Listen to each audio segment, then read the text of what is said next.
Tony here again, and we've got Marilyn Zakhour with us from the Cosmic Centaurs. Hi, Marilyn. Why don't you let everybody know a little bit about yourself?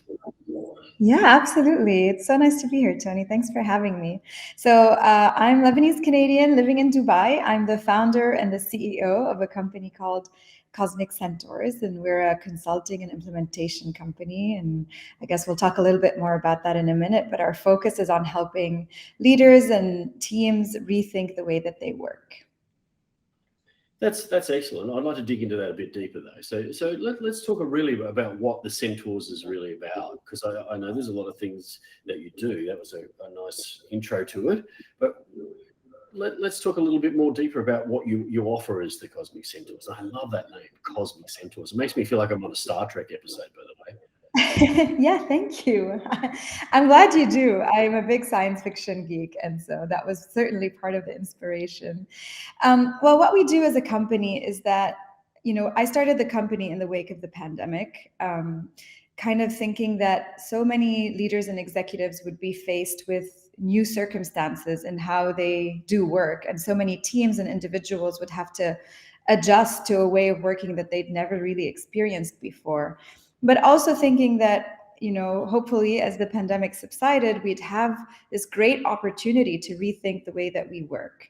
And so when I started Cosmic Centaurs, that was April 2020, I was thinking, how can I help leaders and teams really focus on an aspect that I've always found truly fascinating when it comes to work, which is the ability of human beings to collaborate and create more than the sum of their parts. That's really something that drives me, that makes me very happy. I also wanted to help them, reimagine the way we work with this opportunity, this kind of blank slate to say, can we create a better workplace? Can we take this moment where everything's been disrupted to reimagine how we bring happiness into the workplace, how we bring flexibility into the workplace, because those are concepts that I really strongly believe in.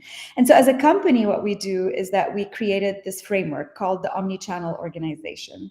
Now, you might know the word omnichannel from retail because this came about when retailers had to adapt to the fact that their customers were interacting with them across the board, in their stores, online, on marketplaces, on their social media profiles.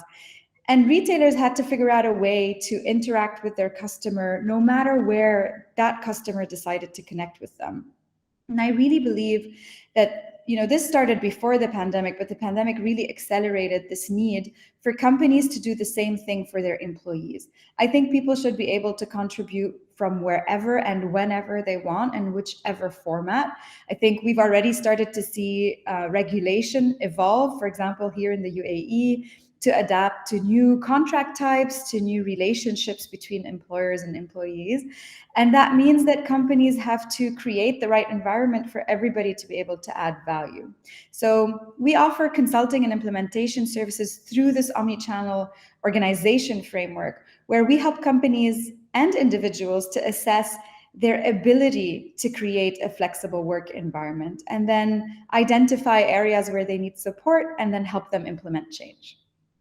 Yeah, I think it's an interesting thing because we started about the same time, and I think given the auspices of what you were doing and what Remote AF was doing, it was going to be a logical thing that we would find each other and start chatting. That's right. And that's sort of how it happened. And I hear you saying that you'd be able to work in the location agnostic thing, and of course Remote AF works on how we help people work well in that environment. And so you can see how there's that connection between us, which is really brilliant. Yeah, and your framework was one of the first pieces of research that we referred to. We wanted to see what other practitioners were doing. Of course, there's a bunch of research in academia that we referred to, but you guys were one of the first that we found. And we're like, oh yeah, these guys got it right. Like, they have something meaningful to add to this piece. And so it was, as you say, fate that we would end up here today. Yeah, it's brilliant, and I think some of the other things that you do, are really great. So one of the things I want to touch on is I saw the remote work manifesto. So let's chat about that a little bit, and it might be worthwhile if you sort of walk the viewers through that a little bit, because I thought that was an interesting take on it. I hadn't seen it before when I was doing my research. Yeah, thanks for bringing that up. We wrote that in the very early days of the company because what we realized is that, remote work, as we were experiencing it during the lockdowns and the pandemic, was something that was really foreign to most people. And we realized that there were shifts in mindsets that were necessary for companies to be able to do it well and to not make everybody's life absolute hell, right? And so we wrote this manifesto to kind of say, look, you cannot just continue working the exact same way that you were working in the office. And before we ask you to redesign your entire work model, let's start by helping you to change a few of your mindsets around what happens when you're no longer together, right? And of course, this is in format inspired from the Agile Manifesto. So as you know, in the Agile Manifesto, there's, again, something over something else. It doesn't mean that something else is bad or unimportant. It just means that one thing should be prioritized over the other, right? And so we have these kind of 6 guidelines. The first one is prioritize asynchronous communication over synchronous communication. So much of the tendency was, we've all seen this, many jokes about it, but also many serious articles about people just spending 15 hours in Zoom calls every day, right? Because we were just trying to continue behaving and interacting in the exact same ways that we did, but that's not possible when we're not physically together. So that's one that was really important to us, to say, you really have to shift your mindset, or else you're just going to make everybody miserable.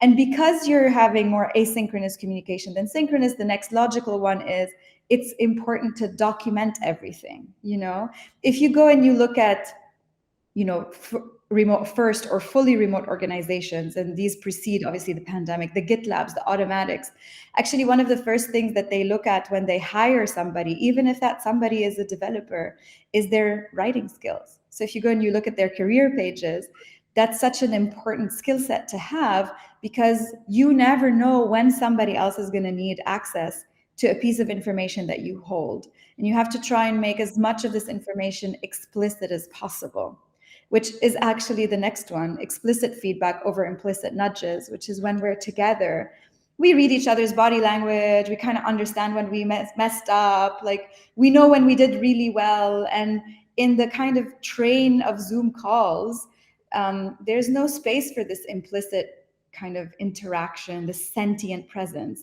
And so you have to start to become a lot more explicit, which is very difficult for people. People hate giving feedback in any circumstance. On top of it, being remote to each other, it makes it a lot harder, but it's so necessary to help people progress. We also prioritize, for us at least, because again, we really believe in the power of collaboration in teams, team routines and rituals over individual schedules, in the sense that, of course, everybody has their own thing to do. But if you do happen to have a moment where you're coming together as a team, try and be there and try and be present. It doesn't happen often, but when it does, it should be something that you prioritize. And then, of course, the bane of everybody's existence, meetings, which is try to make them, if you do have to spend some energy on meetings, which is very expensive when people are remote, then make them as structured, as meaningful, clear outcomes. It sounds really stupid, but it's so funny that, in 2021, we still spend a lot of time teaching people how to run good meetings. And then prioritizing collaboration and teamwork, again, wherever and however possible. But it doesn't mean that you have to constantly be together. It means that you have to explore new ways of collaborating. Yeah. I love that you focus on it. I talk about physicality, moving from physicality to digitality. And digitality, that word means living, the art of living and working in a digital environment, right? And that's what we've moved into now with this. But I have a question off the back of that, because it's fairly dear to my heart. Just before I jump into that, I do say, when I'm talking to people and the things you're talking about, a lot of things that get directed at me are, well, this is not rocket science, and yeah, we know, and my answer to that usually is, okay, are you doing it? And that sound we just got there is exactly what I hear. They're not doing it, so they know it, but they're not doing it, so it's helping them get where they need to go, which I applaud you. That's right. Doing that. Here's the question I have for you that goes with that, though. It's a little bit of a curly one. I'm here to ask the hard questions, apparently. We're now moving into an interesting phase, right? So we had the lightning rod, and I heard you talk about that, of COVID, which really it exacerbated all of those things and made things happen as quickly as it possibly could. So that was interesting. And I'm sure there'll be other events that do that. But now we're moving into this new phase where, we're in hybrid or remote-ish, or, so what's your thoughts on that, and how do you see that working in terms of the things that we've been talking and doing? Because it's a really interesting factor now, isn't it? Yeah, no, absolutely. Actually, I think now's the interesting period in many ways. And look, I'll start off by saying I'm not a remote work evangelist. I think those people are essential, and I'm so grateful they exist, because it's always important to have outliers on either way, either side, to kind of educate people and ask the tough questions and be controversial. I still think that there is, in the same way that humanity is beautiful because of its diversity, I think we will see more diverse work models emerge. I don't think remote work is the answer to everything on the planet. I still think there is space for there is importance for people being together and making decisions together and being co-located. I think place matters.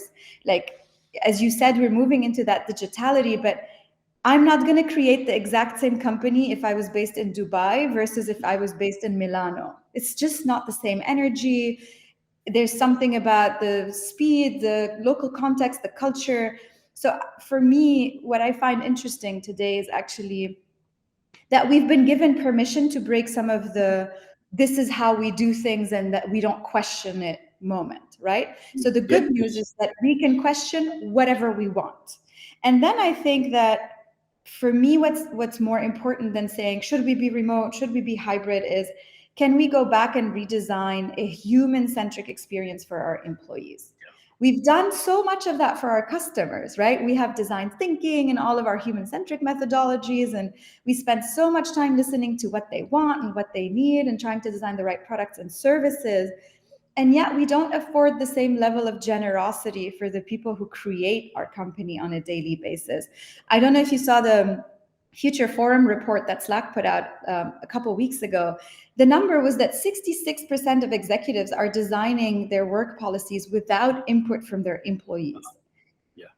And that's where, for me, that's where the opportunity is, which is to say, this is really the wrong way to go about it. You've been given an opportunity to create workspaces that are meaningful, that are humane, that create positive emotion and community for people. So don't squander that opportunity. So for me, what's interesting is going to be how each company with its own culture, the people who lead it, its history, is going to rethink the way that they work in a way that is human-centric. That's where I think we're going, hoping that we're going, actually. Yeah, and I concur. I think that the interesting thing that I see that adds to that factor now is, once upon a time, if you think about it, I've been doing this for a long time, a very long time, working with distributed teams when it was very rudimentary. But the reality is we've always had remote, right? Yeah. We just called it things offshore, terrible word, offshore,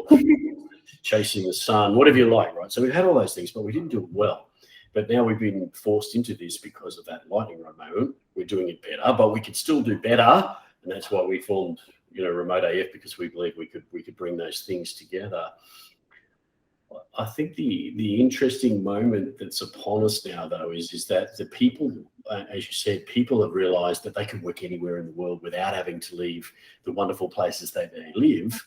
And they've also experienced that thing about, I saw something from one of our Remote AF guides who posted, I did my first day in the office today, and I do not miss running and catching a train. I do not miss the bus trying to get my kids. And everybody's tasted that now. So it's going to be an interesting balance for organizations to design, exactly as you said, purposefully, to enable the people, because otherwise they are going to lose people, right? People will go to those organizations and gravitate to those organizations that make that purposeful moment of design around governing the whole system, not just thinking about making the rules and then passing it down.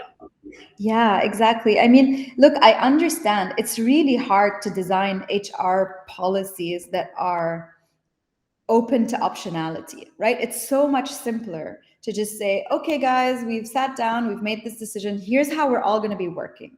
It's very difficult to say, well, Tony and Marilyn don't need the same things in life. Marilyn actually can't wait to go back to the office because that's where she's happiest, most productive, et cetera, et cetera. Tony would just rather be close to his family.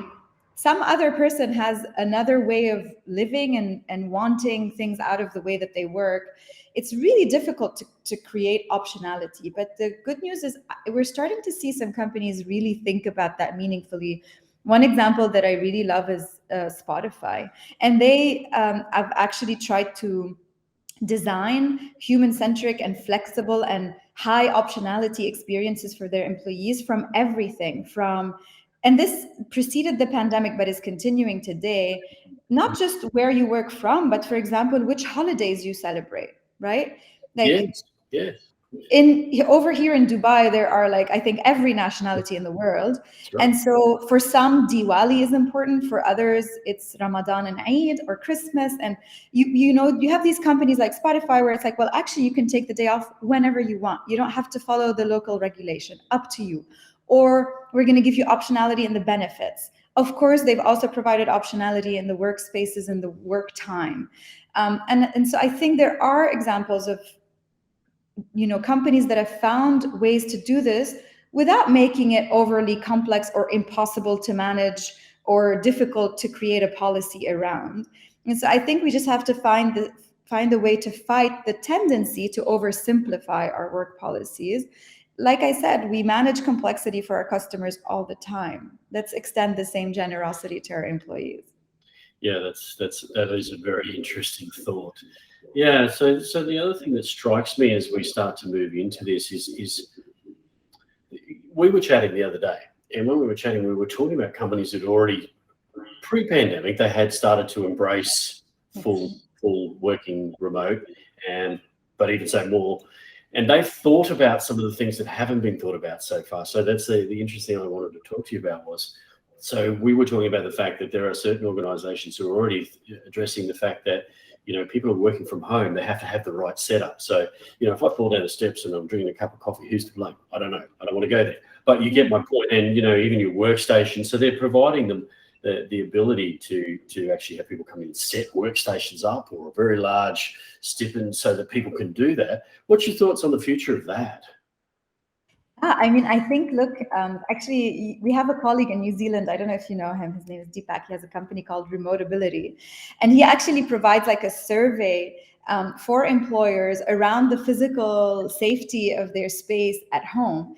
And it's true, like, it depends on countries, but countries where there is like a lot of reliance on insurance, because in some countries it's like the labor law doesn't really dictate anything, but in some, like especially in Europe, where the labor law is quite specific about like at work incidents and things like that, I think we're going to see that more people are going to have to create kind of more not meaningful, but more practical ways of being able to say you are in the workspace or you are not. Because now that you're at home, it's still, at least the labor law still thinks that it is on your employer to protect you when you're at work. So I really think that we're going to see solutions. Of course, there's a few solutions in the kind of physical design space, work pods being shipped over to people's houses or their gardens or whatever it is. And maybe also, I don't know, Internet of Things. Like, I really think that that's going to have to happen in countries where that insurance piece is really high up there in the labor law policies. Yeah, it's an interesting space to watch, I think. I could see as that becomes the next moment that companies recognize that the intent for them or they'll fade into that thing of putting those policies that are right around it, and it makes it impossible for people to work. And that's where we come into that space, is to try and that purposeful design around it, and yourself, right? Look, we're getting very close to the end of our time, but there is one thing I wanted to talk about as well. You do a fantastic thing called Center Stage, and I'd be remiss if I didn't talk about that. So let's chat. What's Center Stage? Yeah, Center Stage is a weekly LinkedIn Live series where we are now in season 2. So season 1 was last year, and season 1 was mostly about learning how different leaders, entrepreneurs, academics were thinking about how they were kind of adapting and surviving in the pandemic. Season 2 is all about the magic of teams, because that's, like I said earlier, something that I personally find just really gratifying and fascinating. And so we are organizing it in multiple chapters. Chapter 1 was about team dynamics. Chapter 2, which we kick off today, actually, as we're recording, is going to be all about building teams. And we have 2 more chapters later. And it's really like, one of our values at Cosmic Centers is curiosity. And so the more conversations we can have and the more we can learn from others and their points of views, the happier we are. And so we really started Center Stage because we had a lot of questions and we still do. And we wanted to see how different people around the world were addressing the same issues as us. And so you can find it every Thursday at 3:30 p.m. UAE time. That's GMT +4, so 11:30 GMT or 12:30 CET, depends where you are. And so we're live every Thursday, but the video is available forever. You can go back and watch it. And we really started the series because we were very curious. And we do produce a lot of content. We do a cosmic conference every year. So watch out for that later this year. And we always have, of course, both lighthearted articles, but also very heavily academic research articles on our website. So we just think that when you create content for others, it also forces you to understand something on a more profound level. And we just think it's a great learning exercise for us as an organization. And hopefully we're also bringing some value to the people who watch or read what we put out. I'm very sure you do. I'm very sure you do. Look, that's sort of at the end of the time for us, but I do want to just take a space and moment in time. How do people reach out to you? How do they get involved with Cosmic Centaurs if they want to? Oh, thank you. Yes. So, of course, they can find us on our website, Cosmic Centaurs. That's COSMIC SENTAURS. And centaurs being half man, half horse, which was an inspiration coming from people using Zoom calls where they would be wearing corporate shirts and pajama bottoms. So if any of you were wondering why we have this strange name, that's why. And so they can find us on our website. They can find us on LinkedIn, on Instagram, on Twitter, on YouTube. So really anywhere. And you can reach out through our website. You can find me on LinkedIn, Marilyn Zakhour. We'll post that link perhaps as a comment. And then, just reach out. And we're interested not just in people who want to be our clients, but also people who have their own stories to share that we can learn from. So, if you just find the topics that Tony and I discussed interesting, reach out. We'd love to have a conversation. Marilyn, that's been fantastic. And thank you so much for today. Thank you for joining us.